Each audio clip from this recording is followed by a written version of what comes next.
Hello my dear friends, you're in the Military Summary channel. In this video we're going to discuss the most important events that took place during the previous 12 hours. We have a lot of very interesting updates, so let's start. Yesterday, on the 18th of February of 2025, historical talks between the Russian Federation and the United States of America ended.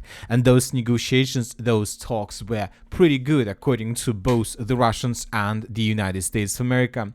And you know that the situation is very interesting because we start receiving very interesting updates from Ukraine, very interesting updates and details from the United States of America. And telling the truth, I'm not even sure how exactly the situation is going to be developed in the very near future. Now let's discuss everything in details. According to Zelensky, he stated that according to Lavrov, the Minister of Foreign Affairs of Russian Federation, Zelensky needs to be slapped on the wrist. The Russian drone attack on the pumping station in Krasnodar Krai region should only strengthen everyone's opinion that this man and his entire team need to be brought to their senses and slapped on the wrist. That was stated by the foreign minister. Also, he added that American side proposed introducing a moratorium on attacks on energy facilities in Ukraine and the Russian Federation during the talks. Another important statement that if Europe intends to continue the war in Ukraine, then what the reason is there to invite them to the negotiations? Russian Foreign Minister Lavrov explained why Europe is not needed at the table. Another important thing that the deployment of armored troops from NATO countries under any different flag, under the European Union flag or under natural flags does not change anything. It is unacceptable for us, that was stated by Lavrov. And another important thing that the US has sent Russia a request to approve Richard Nordland for the post of US ambassador to Moscow. So this is another step to make relations between Russia and the United States of America very important. All these statements made by Lavrov, of course, are very important, but telling the truth, the most important results of the negotiations and talks on the territory of Saudi Arabia is that Russia managed to convince the United States of America that Zelensky is no longer a legitimate president of Ukraine. And when Marco Rubio, the Secretary of State, returned back to the United States of America, he had a talk most likely with Trump, and then Trump made his own very important statements. He is disappointed with Ukraine's position in the context of the war with Russia. They had 3 years to sit down at the negotiation table. The war in Ukraine could have been resolved without territorial losses, even by a mediocre negotiator a few years ago. He supported the need to hold elections in Ukraine. Ukraine needs elections if it wants to a place at the negotiation table. Zelensky is approved by people by 4%. Zelensky does not know where half of the money the US gave it. Ukraine will have to pay or find out where the money went. I like Zelensky personally, he is good, but personally I don't care. You have a leadership in Ukraine that allowed the war to continue. So for the first time since the beginning of the special military operation, the President of the United States of America recognized Zelensky as a legitimate president, and obviously the consequences of this decision are going to be decisive for Zelensky and for Ukraine itself. And we need to understand one important thing. I would like to point your attention that Zelensky is not just the president of Ukraine. Zelensky, since the beginning of the special military operation, was under complete protection of some US security organizations. Most likely, the CIA itself was protecting Zelensky during the previous 3 years. But now we see that Trump says that Zelensky is no longer a legitimate president and he needs to hold elections. What does it mean? This is very simple. The United States of America, I'm not sure when exactly, but since some moment are no longer protect and secure Zelensky, and as I understand, there are no more CIA agents around Zelensky in these days. So the question is, when exactly the changes happened? When exactly the Biden's administration ordered to remove CIA agents from the let's say inner circle of Zelensky, and by which services, by which intelligence services or special services of which country they were replaced. If you ask my opinion, I believe that the exchange process of the security from CIA to someone else took place in December of 2024. And I'll remind you that in the December of 2024, there were a lot of meetings, a lot of interesting events on the territory of France. According to information we have, during this period of time, both Zelensky, Joe Biden, the former president of the United States of America, and Macron had meetings on the territory of France.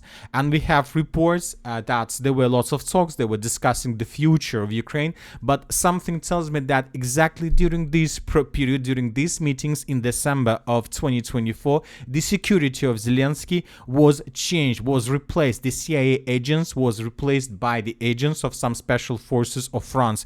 Maybe the MI6 also took place in these meetings. One thing we can say for sure, that from now on, Zelensky is under protection of just European security services like France, special services like MI6 of United Kingdom, and that's it. The United States of America doesn't have any connections with Zelensky himself, and basically from now on they can't physically remove him, so that's why they agree with the Russian Federation about the need of elections, because they can't do anything. Furthermore, starting on the 19th of February, a lot of reports appeared in the social networks where people ask people of Ukraine to begin another meeting, another strike, another Maidan, with the purpose to make a military coup and to replace Zelensky with someone else. Information is being spread in Ukraine calling for a new Maidan to overthrow Zelensky. People are asking themselves to go for these meetings today on the 19th of February by 7 p.m. of Ukrainian time. Furthermore, according to information we have and some sources, we can find information that Ukrainians propose 1,000 hryvnias, local currencies, for the same thing, to come to the meeting with the purpose to overthrow Zelensky. Furthermore, we have information that Zelensky and his administration began spreading information that this is the Russian Federation is preparing a new Maidan in Ukraine to overthrow him. The FSB and intelligence are planning to do this in Kiev using manipulations about low ratings, refusal to negotiate with the Russian Federation, and corruption in Ukraine. They want to attract agents and those who want to occupy leadership positions. Furthermore, as you can see, all these things began right after the United States of America recognized Zelensky also as the illegitimate president. I'm not sure that the Russians are able to, let's say, to create another Maidan on the territory of Ukraine itself by alone, but obviously with the help and with the support of the United States of America, the chances are much higher, because if Russia and USA will try together to overthrow Zelensky, this might happen. But obviously the Europeans, different sources, the European different agencies and special services will fight both the Russians and the States agents. So let's wait and see what is going to be next. But obviously the situation is very interesting. Now let's move and let's discuss the situation along the line of combat contact. When talking about the Sudzha direction, the Russians stopped their offensive operation. I'll remind you that the last update was that the Russians established complete control over the village by the name of Sverdlikova. Now, according to the official Telegram channel of the Group of Forces North, there are very heavy clashes on the outskirts of the settlement of Lebedevka, as everything as we projected. And if the Russians take under control this settlement, then this is going to be like the beginning of the fall of Sudzha. But as for now, as I told you, no changes on the ground, just the regular activities. The Russians published several videos how they managed to discover the significant number of Ukrainian soldiers, the concentration of Ukrainian units along the border, and the Russians were bombing and attacking them with Iskander missiles during the previous days. And today we received another video where we can see this process, or another concentration of forces was destroyed, as you can see. As for now, we don't know the exact number of Ukrainian armored forces that were located there, but obviously the Ukrainians suffered losses. Some sources reported that the Russians, as a result of this attack, managed to destroy a significant number of multiple launch rocket systems that Ukrainians were planning to use. Now let's move further and let's discuss the situation in the Kupiansk direction. This morning, the Ukrainian sources began spreading the information that the Russians are very close to the settlement itself and that the situation is very difficult. As for changes on the ground, we haven't received anything. Now let's move further and let's discuss discuss the situation in the Sivers direction. According to information we have, the Russians resumed their attempts to attack in this area. During the previous 24 hours, the Russians made several attempts to attack the settlement of Vasyupovka, with the purpose, as we understand, to outflank the city of Siversk itself. For these purposes, the Russians were using a storm squad with the use of motorcycles, but this squad was discovered by the Ukrainian intelligence and was destroyed as a result of artillery fire and FPV drone attacks. Anyway, we see the intensifications of actions from the Russian side, and most likely the Russians will continue. As for the city of Chasiv and the city of Toretsk, we haven't received anything special, just one important video from the city of Konstantinovka. In this video we can see how ambulance arrived in this area with the purpose to evacuate wounded Ukrainian soldiers. And the most important is that the Russian drones are able to get the city of Konstantinovka, as you can see, without any resistance. We continue receiving exactly more and more updates of how the Russians were FPV droning and attacking the outskirts of the settlement, and obviously this is the preparation before the beginning of the full-scale and the major offensive operation in this area. But maybe nothing of this happens, because very high chances that today the Russians and the US services will be able to carry out another Maidan and military coup in Ukraine. As for the Pokrovsk direction, during the previous 24 hours, nothing special.